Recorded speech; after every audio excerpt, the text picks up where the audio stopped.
Mirë se vini në kanalin ton, mos harroni të bëni subscribe dhe të klikoni si përzdiles për të marrë njoftimet më të reja. Faleminderit!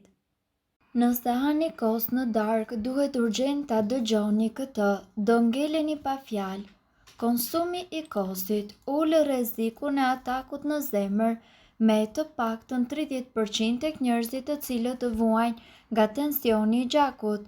Të dhënat e një studimi të Universitetit të Bostonit konfirmojnë se konsumi i të paktën 2 racioneve me kos në javë ul rrezikun e atakut në zemër tek femrat e prekura nga hipertensioni. E njëjta sasi ul rrezikun e atakut në zemër apo ishemisë tek meshkujt me 19%.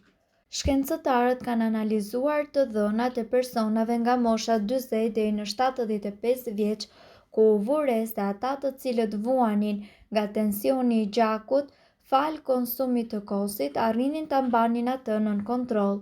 Studiuesit konfirmojnë se kosi është i pasur me kalcium dhe vitaminë D, e cila ka një rol shumë mirëbërës për zemrën tuaj, e cila shkon përtej qetësimit të saj.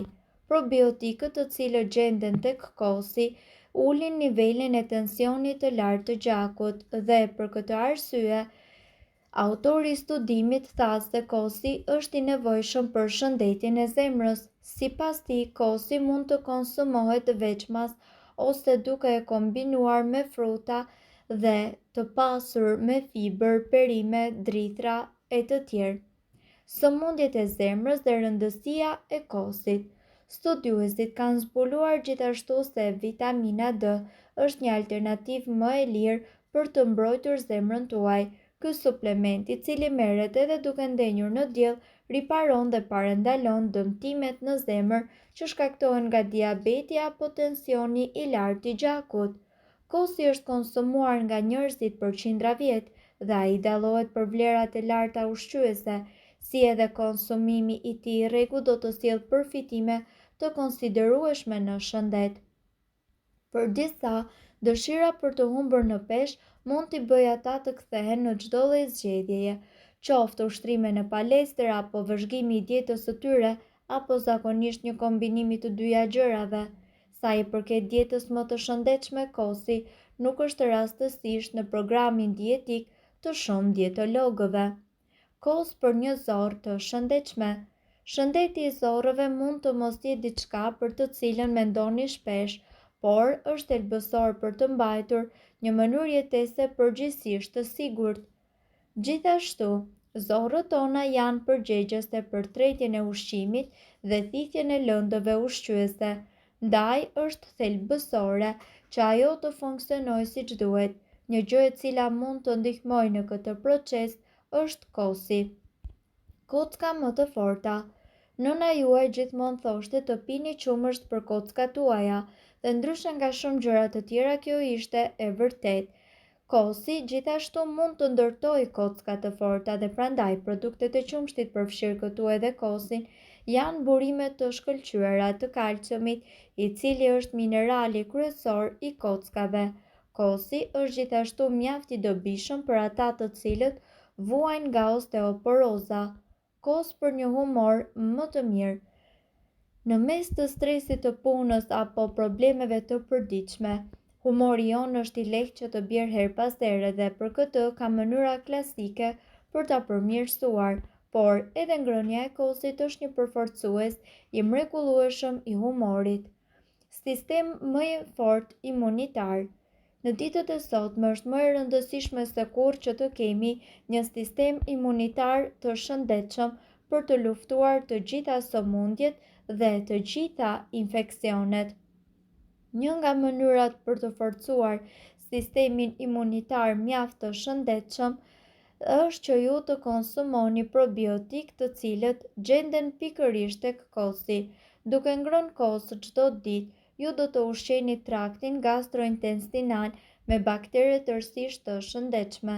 Këto baktere të shëndetshme parandalojnë bizotërimin e atyre të këqijave, gjë e cila çon në përmirësimin e shëndetit të zorrëve dhe të sistemit tuaj imunitar.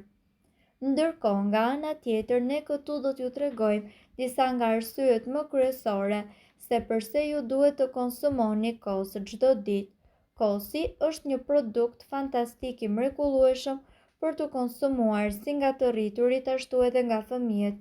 Ai prodhohet nga fermentimi i qumshtit dhe është i pasur me proteina, kalcium, vitaminë B6, vitaminë B12 dhe probiotik. Ne këtu do të listojmë disa nga arsyet më kryesore se pse ju duhet që të hani kos çdo ditë. I bën mirë stomakut. Kulturat e gjalla, të cilat janë të pranishme tek kosi, janë efikase kundër konstipacionit, diarresë dhe njëkohësisht inflamacionit të zorrëve, sëmundjeve të zorrës së trashë dhe gjithashtu këto probiotik përforcojnë imunitetin dhe mbrojnë stomakun nga infeksionet. Osteoporoza. Brishtësia e kockave vjen si pasojë e ndryshimeve hormonale dhe mungesës së vitaminave D dhe kalciumit. Kosi gjithashtu është i pasur me kalcium dhe konsumi i rregullt i tij përmirëson strukturën e kockave. Gjithashtu, studimet kanë konfirmuar se produktet e bulmetit kanë aftësinë të rregullojnë tensionin tuaj të gjakut me sasinë e duhur të këtyre produkteve. Me pak yndyrë, rreziku i tensionit të lartë të gjakut bie me 50%. Pesha. Kosi është ideal edhe për të kufizuar kaloritë. Ai shuan urinë dhe nepsin për ushqime të ëmbla. Pasi përthithet kalciumi nga kosi, ndikon që qelizat e yndyrës të ulin prodhimin e kortizolit, ndërkohë që aminoacidet djegin yndyrën e tepërt, dhe po ashtu rekomandimet gjithnjë vlejnë për kosin me pak yndyrë. Skuqet e lëkurës tek bebet. Ky ushqim është ideal edhe për lëkurën e ndjeshme të bebeve. Atë mund ta përdorni për të trajtuar skuqet në lëkurë të cilat janë të shkaktuara pikërisht nga pelenat. Vitaminat. Kosi përmban njëkohësisht fosfor, kalium, jod, zink, vitaminë B5 dhe B12. Kjo e fundit gjithashtu është një vitaminë shumë e rëndësishme edhe për rruazat e kuqe të gjakut dhe për sistemin tuaj nervor. E ftohura. Kur imuniteti është i fortë, do të mposhtë viruset ose bakteret më lehtë. Konsumoni 150 deri në 200 gram kos në ditë për të shpëtuar këtyre simptomave të ftohurës, problemeve me fytin, dhe gjithashtu ky produkt përgjysmon edhe shanset e shfaqjes së këtyre sëmundjeve. Shëndeti i lëkurës. Sipas ekspertëve, gjithashtu kosi është një nga recetat më të mira natyrale për femrat, pasi ai përmirëson lëkurën, shtrëngon poret dhe njëkohësisht i jep lëkurës tuaj elasticitet dhe shkëlqim. Gjithashtu, ai përmirëson lëkurën, shtrëngon poret dhe shërben kundër simptomave të plagës, i cili njëkohësisht është edhe ankthi më i keq për shumë femra. Shëndeti i flokëve. Kosi po ashtu është mjaft i dobishëm edhe kundër flokëve të thatë dhe atyre të hollë. Ai forcon çdo qime të flokut dhe njëkohësisht pastron skalpin nga zbokthi. Sigurisht që kosi duhet të jetë nga ai i cili përgatitet me far dhe jo i përpunuar. Mirë po duhet të dini, informacionet në këtë video kanë për qëllim të plotësojnë dhe të mos zëvendësojnë këshillat e mjekut tuaj dhe nuk kanë për qëllim të mbulojnë të gjitha përdorimet e mundshme, masat paraprake, ndërveprimet ose efektet negative.